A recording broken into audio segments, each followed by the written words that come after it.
గుర్తుకొచ్చింది. గుడ్డివాడికి చూపులు ఇచ్చాడు, అది గుర్తుకొచ్చింది. మూగవారు మాట్లాడము, అది గుర్తుకొచ్చింది. పేతురును నీటి మీదకి నడువు అన్నప్పుడు అది నడవడం ఏసై ఆ యూదా ఇస్కరియోతు గుర్తుకొచ్చింది. ఇప్పుడు పరిగెత్తుకుంటూ మందిరం దగ్గరికి వెళ్ళి ఈ డబ్బులొద్దు అని మందిరంలో వాళ్ళకు ముందు పడేశాడు.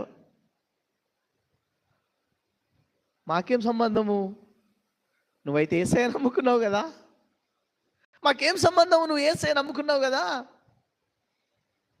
వాళ్ళు అనుకుంటున్నారు ఆయన ఆ డబ్బులు పడేసి పోయి ఉరి పెట్టుకొని చచ్చిపోయాడు.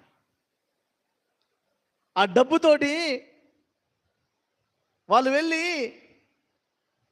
ఒక కుమ్మరి వారి పొలాన్ని కొని ఆ పొలాన్ని సమాధి తోటగా చేశాడు.